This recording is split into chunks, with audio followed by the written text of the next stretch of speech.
cuidado con las emociones, fíense solo de la inteligencia y la razón. Bueno, este ha sido el discurso de los últimos 2000 años. Y ahora viene la ciencia y dice, no es verdad, sin emociones no se puede ni vivir ni decidir. En redes, en unos instantes, verán por qué.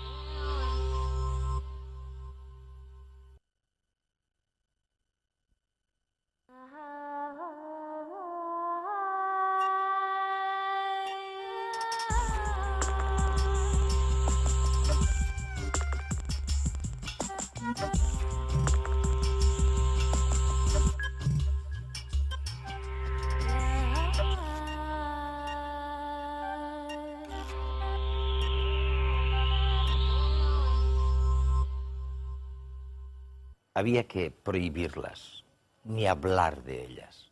Lo importante era la lógica y la razón. Las imágenes de la felicidad, de las emociones, lo distorsionaban todo. Y ahora resulta que la ciencia nos dice exactamente lo contrario. Sin emociones no se puede sobrevivir.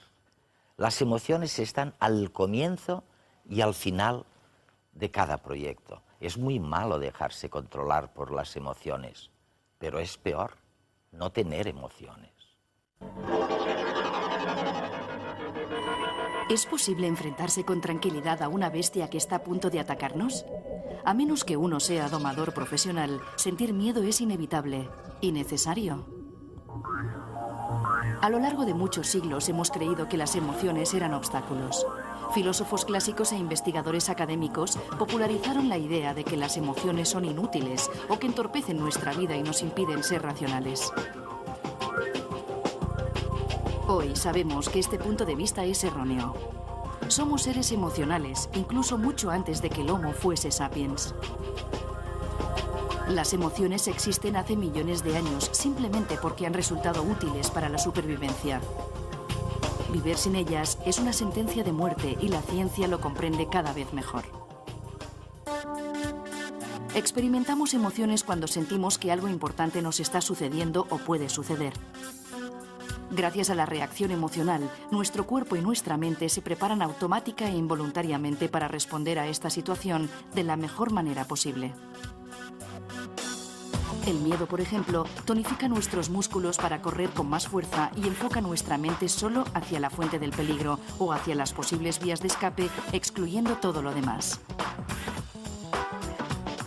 La alegría ante un hecho positivo nos condiciona a intentar repetir esa situación favorable en el futuro.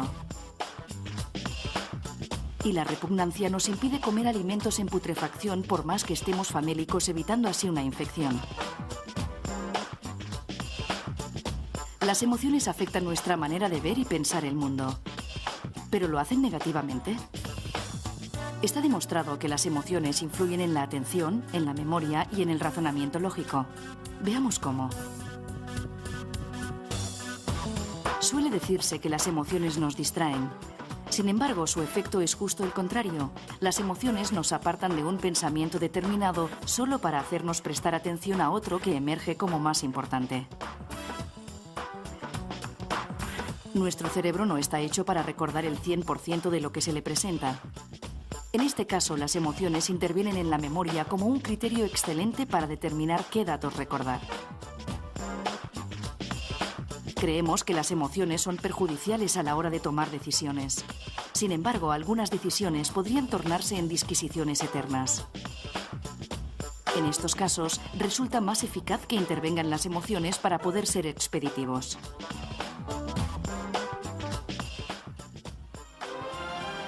Un ser como el Capitán Spock de la serie Star Trek, muy inteligente pero carente de emociones, solo puede existir en la ficción.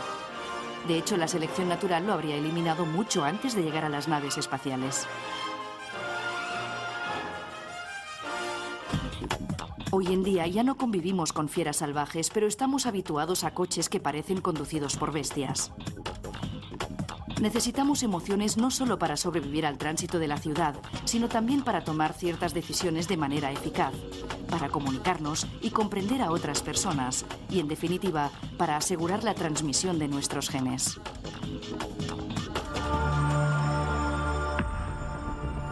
Después de 30 años investigando la universalidad de las emociones básicas, Paul Ekman es una de las personas que más sabe del mundo acerca de cómo expresamos nuestros sentimientos. En redes viajamos hasta San Francisco en busca de sus hallazgos, que hoy en día se emplean en campos como la detección de mentiras o las películas de animación.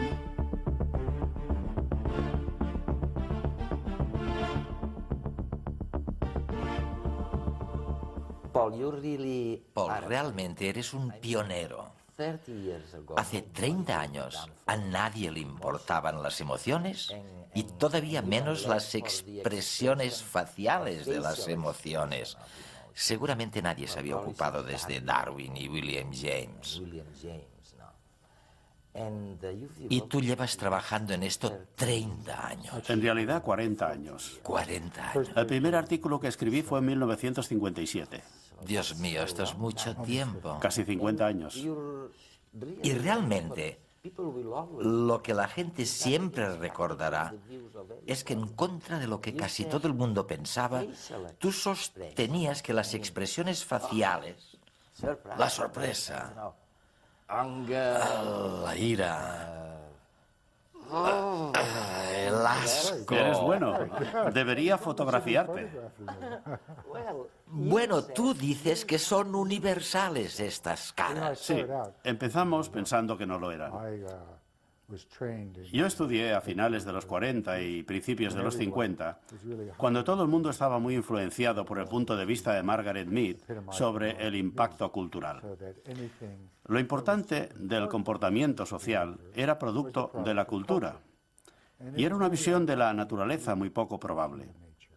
Éramos como una tabula rasa, e incluso se creía que había culturas que no tenían ninguna emoción. Las expresiones no existían porque eran un invento cultural, y yo también creía en esto. Y no acababa de creérmelo. Pero como me había educado en este sistema, pensaba que tenía que ser lo correcto. Pero conseguí que me financiaran un proyecto en el que tenía que investigar si las expresiones y los gestos eran universales o específicos de una cultura. Yo empecé pensando que demostraría lo que decía Margaret Mead, pero lo que encontré era justo lo contrario. De manera que soy un científico cuyos descubrimientos han cambiado mi forma de pensar. Pero resulta que son innatos y que ocurren en todas partes. Está claro que no podemos estudiar todas las culturas. Estudiamos 21 culturas que eran literarias y 2 culturas que no habían estado nunca en contacto con el mundo exterior. Creo que esto es suficiente para poder establecer generalizaciones, particularmente con las culturas aisladas visualmente preliterarias, ya que no podían haber aprendido por medio de contactos con otras culturas. Y nunca habían visto fotografías, revistas, periódicos, televisión o películas. O sea que cuando se está allí se pregunta, ¿qué cara pondrías si te dijeran que se ha muerto tu hijo? Y ponen la misma cara que en cualquier otra cultura, es completamente convincente. ¿Y qué me dices de los gestos simbólicos? Darwin también tenía razón, ya que se aplica a la cultura. Esto, en Estados Unidos, quiere decir que eres el ganador. Pero en Rusia quiere decir amistad. Es decir, que tiene un significado completamente distinto. Los italianos hacen esto para el teléfono y nosotros no tenemos ninguno. En Alemania hacen esto para tener buena suerte y nosotros hacemos esto. Aquí tenemos un lenguaje corporal auténtico. Y la cara también es un sistema de señas. Y es el mejor que tenemos para las emociones. Un sistema de señas universales involuntarias. Es decir, que es muy valioso porque no lo hacemos a propósito. Pero muchas de las expresiones sí que se pueden hacer deliberadamente, lo que nos puede llevar a que una cara nos engañe.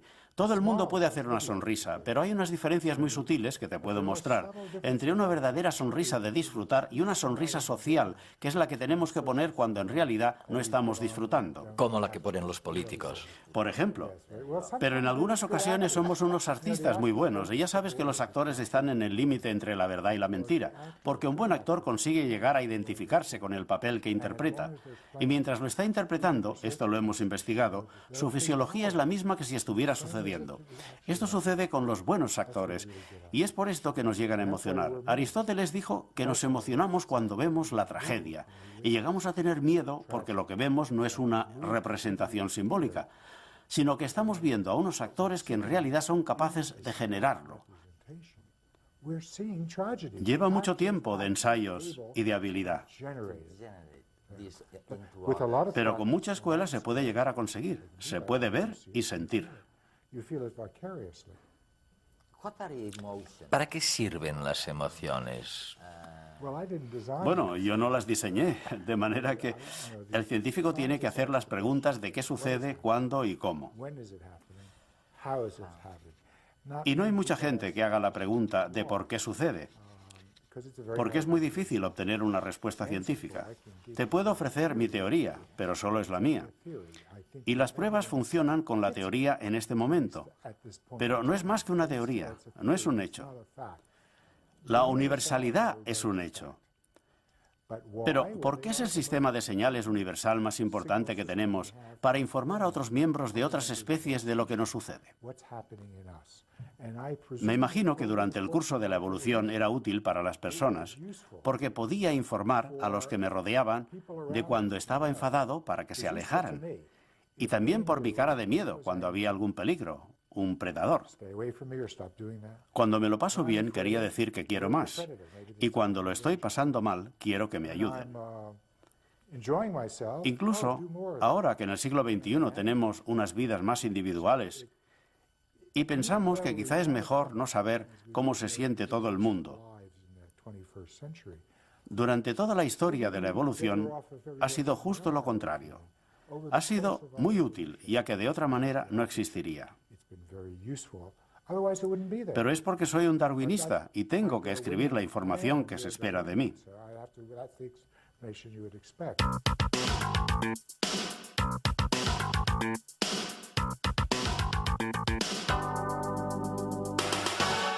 Los políticos hablan a los ciudadanos y por lo tanto necesitan encontrar un discurso que les permita llegar y ser recibidos de la mejor manera posible, ¿no? Por eso los políticos intentan encontrar empatías emocionales, sintonías emocionales que permitan después ser como una especie de puente hacia las nuevas ideas o hacia los mensajes políticos, ¿no?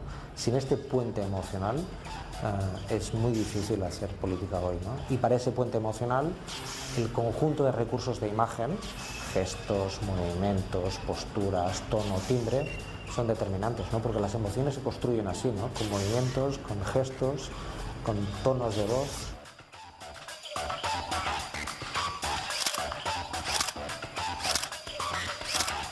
En esta escena histórica hay tres personajes, pero hay un gran dominador de la escena.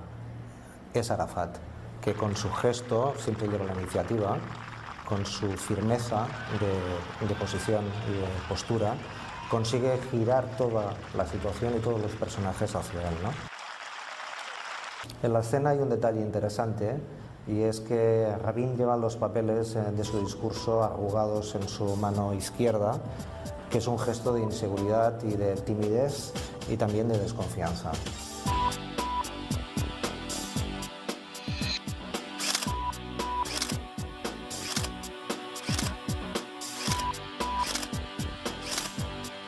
En esta escena, Franco se dispone a agradar a Hitler.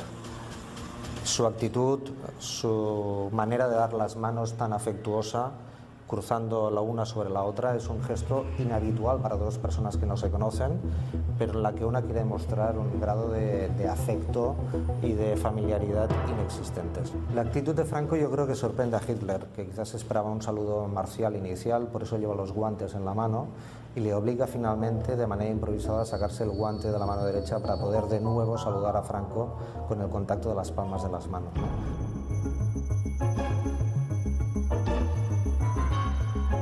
En su intención de agradar, Franco es consciente de la gestualidad militar hitleriana, ¿no?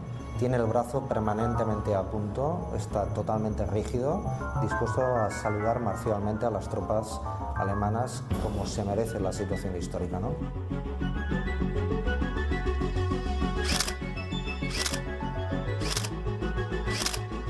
Hay un elemento en esta secuencia que es la distancia entre los cuerpos, es decir, la distancia que, por ejemplo, hay entre el presidente Barroso y Blair, y entre Blair y Bush es mucho mayor que la que tienen, digamos, Bush y Aznar, ¿no? Las distancias, digamos, en la posición de una fotografía marca también los grados de proximidad y de sintonía. La secuencia también nos ofrece la sonrisa de Aznar, ¿no? No es tanto una sonrisa, sino una posición facial de máscara, de protección y de distancia respecto a cualquier situación que le permita protegerse, ¿no? Paul, si existe de veras una expresión facial ideal que exprese la agonía y la tristeza, ahí la tenemos, ¿eh? Sí, es muy intensa y probablemente no podría serlo más. Pero si pensamos en las circunstancias de esta pobre mujer, se acaba de enterar de que habían encontrado el cuerpo de su hijo, un adolescente. Durante meses se había dado por desaparecido, pero ella todavía tenía esperanza de encontrarlo vivo. Sin embargo, lo habían secuestrado, torturado y matado. Ella tiene, como la tendría cualquier madre, una angustia tremenda. Y por supuesto no hace falta entrar en los pequeños detalles. Cualquiera puede verlo, ya que todo está marcado en su cara. Las cejas que se levantan en ángulo. Este es el signo más fiable de la tristeza. También se puede ver cómo las mejillas se levantan y los labios están estirados y arqueados, como si estuviera gritando. Yo creo que en este momento estaba llorando y la barbilla también está elevada. Podemos ver también aquí una versión reducida de su cara, que debe ser un familiar o alguien que pasaba. Incluso esta imagen hace que nosotros también nos pongamos tristes, ya que el mensaje, la función de la angustia, es decir, que se necesita ayuda y que alguien nos conforte. En este momento está desesperada. Y después te enseñaré también el signo sutil que señala el comienzo de la angustia, o que se la está intentando esconder, pero aquí está completamente desarrollada y descontrolada. Veamos estos detalles que muestran la tristeza cuando ya ha empezado, pero todavía no es evidente.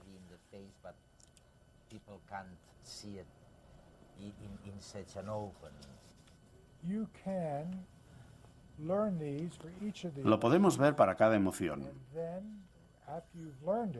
Y en esta prueba vamos a comprobar lo que podemos aprender.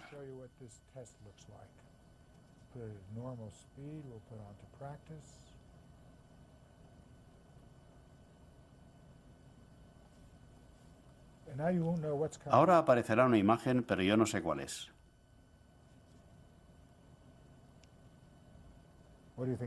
¿Qué crees que era? Tengo que verlo otra vez, ¿eh? No puedes, solo tienes una oportunidad. Sorpresa. Sí, tienes razón. Muy bien. ¿Quieres verlo otra vez?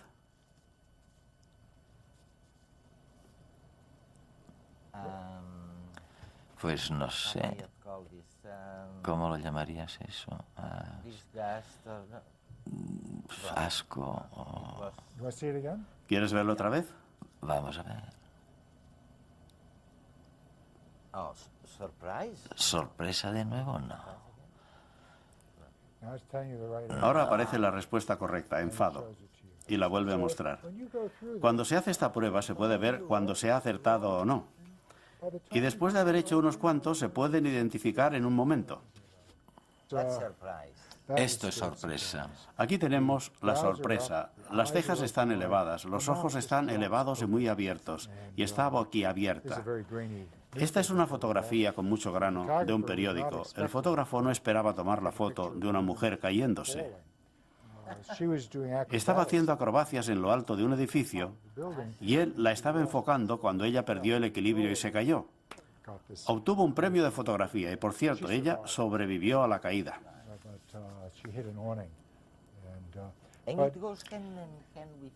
Y dices que eso está muy vinculado al miedo. La sorpresa es la emoción más corta, porque tenemos que estar sorprendidos hasta que sabemos de qué lo estamos. Siempre se trata de algo inesperado, y después se puede estar o aliviado, o divertido, o con miedo. Muy a menudo se siente miedo, porque a menudo las cosas inesperadas nos suponen una amenaza.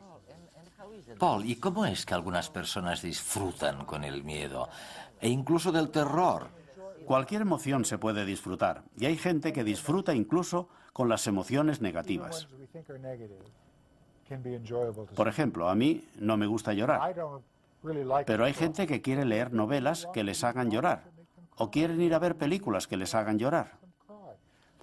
Hay otros a los que les gusta sentir miedo, como son con las películas de suspense, que cuando voy a verlas yo estoy sentado al borde de la silla y cuando miro las caras de los que me rodean, todos tienen caras de miedo. Pero por supuesto no es verdad. No se corre ningún riesgo y es como un ejercicio emocional. Hay otros a los que les gusta sentirse enfadados y ven películas como Rocky o películas de boxeo. Hay muchos niños que les gusta sentir asco. Hay toda una industria que fabrica juguetes asquerosos con olores desagradables para niños. Y también hay adultos a los que les gusta sentir asco. También hay a quien le gusta sentir desprecio o sentirse superior. Hay gente a la que no le gustan las sorpresas y si les organizas una fiesta sorpresa te dicen no se te ocurra volverlo a hacer. No me gustan las sorpresas, me gusta saber qué es lo que va a pasar.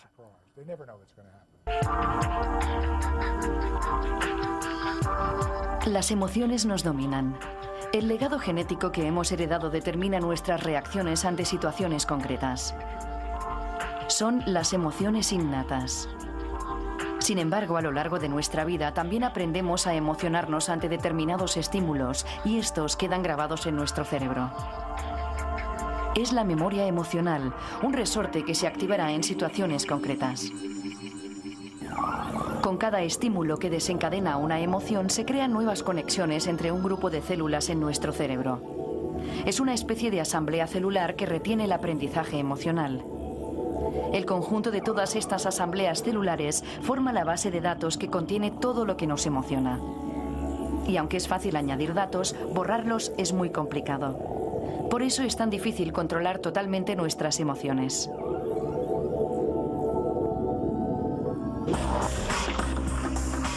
Este proceso se produce de manera inconsciente a un nivel cerebral muy primitivo. Incluso animales como la mosca de la fruta o los caracoles experimentan este tipo de aprendizaje emocional.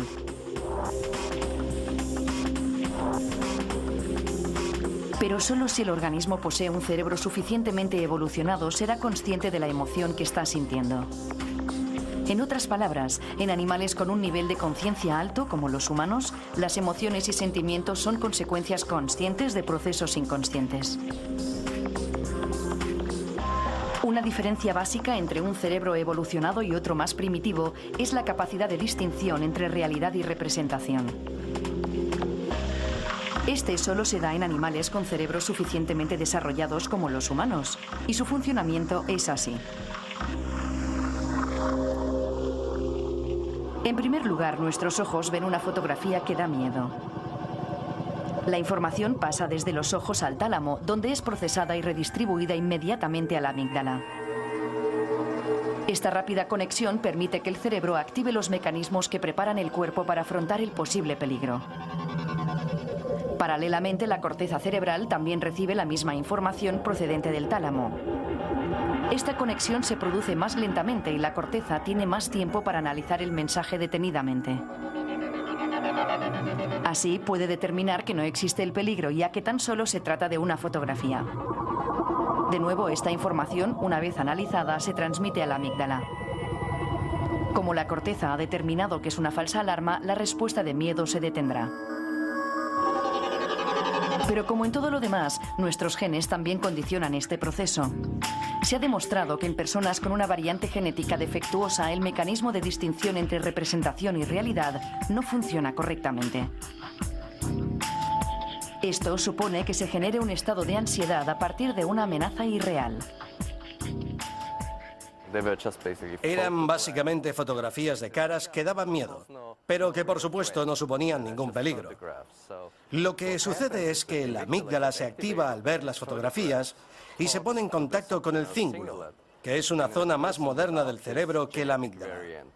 El cíngulo de la persona sin la variante genética dice, esto es simplemente una fotografía, e inhibe la respuesta de miedo, puesto que no existe ningún peligro real. Y no se padece ansiedad. En la persona con la variante genética no se produce la inhibición. La amígdala está hiperactiva y da lugar a una respuesta de miedo. Pero todo este conocimiento acumulado durante 30 años, ¿qué utilidad tiene? ¿Para qué sirve? ¿Puede ayudar a alguien saber todo esto? ¿Se puede evitar, por ejemplo, que la gente sea violenta simplemente porque hayan aprendido a ser conscientes de cuándo está brotando la ira? Hay 4 capacidades.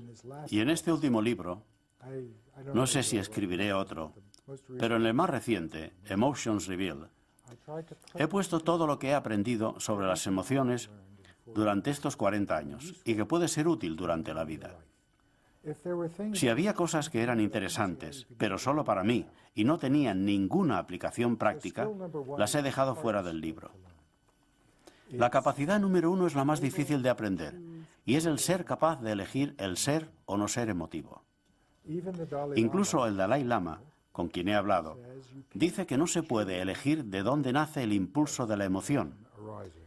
Esto es automático. No puedes. Pero lo que se puede desarrollar es la capacidad de darse cuenta de que nace el impulso antes de que se actúa. Es decir, que hay un espacio entre el impulso y la acción. En casi todos nosotros este espacio es muy pequeño, pero se puede ir ampliando para adquirir esta capacidad, aunque sea en ocasiones para decir, no quiero responderte con enfado a tu enfado, o voy a hacer esto y no me va a superar la sensación de miedo. Es duro, porque se está actuando en contra de la naturaleza, ya que no quiere que haya interferencias en ese punto. En la vida cotidiana todo eso es muy difícil de aprender, ¿no? Pero si se quiere, se puede. El primero es el más difícil, y la capacidad segunda es cuando se está emotivo, pero se puede elegir cómo es el comportamiento cuando se está emotivo. Me enfado con mi mujer. Regreso del trabajo y me dice que por qué me he vuelto a olvidar de hacer la compra. He hecho la compra y está ahí. ¿Por qué se enfada?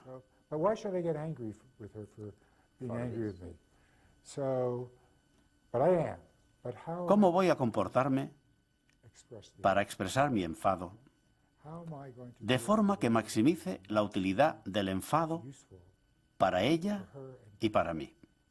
¿Se puede elegir esto? El impulso natural, desgraciadamente, cuando se está enfadado, es herir a la persona con la que se está enfadada. Y eso hace que se destruya todo y que las cosas vayan a peor. Lo que hay que intentar hacer es dirigir el enfado hacia la acción que ha herido, no hacia la persona como actor. El tercero es una bomba. Los 2 primeros son duros y hay que trabajarlos de forma continuada, pero mejoran la vida. El tercero es aprender a ser más sensibles a las emociones de otros. Si tengo una emoción que es completamente visible en mi cara o en mi voz, no hace falta aprender a reconocerla. Pero a menudo las emociones se esconden o son tan sutiles que no se ven. Y yo tengo la herramienta, que ya hemos visto, que enseña a todo el mundo a reconocer esto y a saber automáticamente cómo se siente la otra persona, incluso si ellos no saben cómo se sienten. Es increíble. Una información que se puede ver en la micro. Eso es, en la microexpresión facial. Y luego está la última capacidad, a la que en la época en que escribí el libro no le di mucha importancia. El libro se publicó en 2003, y esto quiere decir que yo lo entregué a la editorial en 2001, que es cuando sucedió el 11 de septiembre. Y en la actualidad trabajo casi por completo y aplico mi trabajo a la seguridad nacional, para intentar disminuir el número de errores que se cometen cuando se hacen los interrogatorios y las investigaciones, y para aumentar la exactitud. ¿Habías pensado alguna vez durante estos 30 años, cuando empezaste a estudiar las expresiones faciales de una tribu en el Pacífico, que acabarías siendo un valor activo para la seguridad nacional? No, nunca lo pensé. Y las aplicaciones de este trabajo son impresionantes. He sido consultor de las 3 empresas más importantes de animación en este país: Disney, Pixar e Industrial Light and Magic. He formado actores y he rechazado la petición de algunos políticos para hacerlos más creíbles. Y mi trabajo se ha utilizado en un contexto médico para evaluar a pacientes que están en riesgo de sufrir enfermedades coronarias. Esto quiere decir que la cara, las emociones, se aplican en todas partes y en todo lo que importa. Y lo que he hecho es abrir y revelar cómo funciona.